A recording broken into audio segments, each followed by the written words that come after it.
Welcome back, everybody. Nats Extra pregame continues from Nationals Park as the Cubs in town against the Nationals. The Nats trying to get a sweep tonight. Johnny Holliday, Ray Knight, and Ben Goessling from MASNsports.com. Great to have you with us. And tonight, a pretty good matchup, Ben. You got Livan Hernandez in the mound for the Nationals, pitching so good his last couple of starts, and Garza for the Chicago Cubs. Yeah, Matt Garza, it's kind of interesting. That was a guy the Nationals had talked about trading for last winter. That was a guy that everybody knew Tampa Bay was looking to move, and the Nationals were looking for a frontline starter, and Matt Garza was a name that came up quite a bit. They ended up getting Tom Gorzolani from the Cubs, so there's kind of a 6 degrees of separation thing here. But obviously a tough pitcher, good fastball, the guy that'll come right after you, and it'll be an interesting test for a team that hasn't been hitting very well. Livan Hernandez, like you said, has been great lately. He had the one start a couple weeks ago against the Mariners where he struggled a little bit, but he's really put things together. He's had the sinker working, had really all of his pitches working very well, and they just wanted to continue that into the All-Star break here. July the 31st trading deadline. Do you see anything happening? Yeah, I mean, I think there's going to be something that'll happen. It's going to be interesting to see where they go, because you're kind of in that no man's land right now, where there are a couple of games over 500. You could say, let's maybe look at making a move to add a piece. You'd probably like to have some offense. There's not really a great place to put it, though. I mean, you've got guys in a lot of these positions where you kind of look to be long-term fixtures, and Davey Johnson talked about that a little bit today. He said, I've got guys in a lot of positions where I want to see them develop, and if we develop them correctly, we'll win. So that, I mean, that to me almost sounds like that's more of the focus, offensively at least, than adding a piece to give you an upgrade this year. I feel like another pitcher would be a place they could add. Obviously, everybody wants pitching. That's going to be tough to come by. But if they could add another veteran starter, especially with Jordan Zimmermann getting shut down, if they do find themselves in a position where they've got a chance at making a run at this thing, I think that's going to be a spot where you feel like you need to add something. Ben, Tyler Clippard goes to the All-Star game on Tuesday. Michael Morse, very much in contention.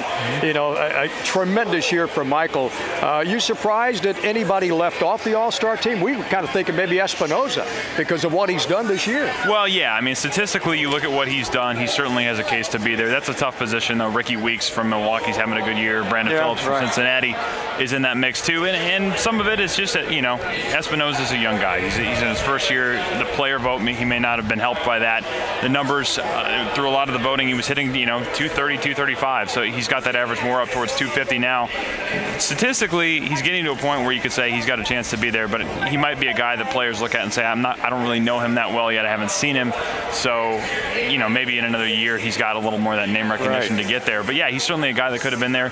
Jordan Zimmermann is another guy that if he'd had a few more wins, you think maybe he could wind up in the game. But yeah, Michael Morse is the other name that jumps out. They certainly have some guys that are maybe not the biggest names. I mean, the biggest names on this team certainly are Zimmermann and Worth, and they haven't played well enough to get there, but they've had other guys that have at least put themselves in the conversation. Right. Down on the farm, we've got a lot of guys throwing the ball well. Malone, Brad Peacock, exceptional. A.J. Cole's throwing the ball well.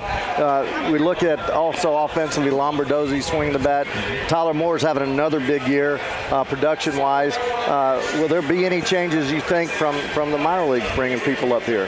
Yeah, I think we'll see some guys in September. If something happens before that, we'll have to see. I think a lot of that will be dictated at the trade deadline. If they made a move to free up some spots in the middle infield, you could see Steven Lombardozzi. I think that could be a guy you'd see in September. I'm not quite sure where he fits into the mix unless Ian Desmond isn't here. If Ian Desmond isn't here at some point, you maybe move Danny Espinoza to shortstop and Lombardozzi slides in there. Well, but eventually probably a trade. Somebody traded if Lombardozzi is a guy. I mean, you have three middle infielders that are that solid, and Jeff Cabernas is playing extremely well down there.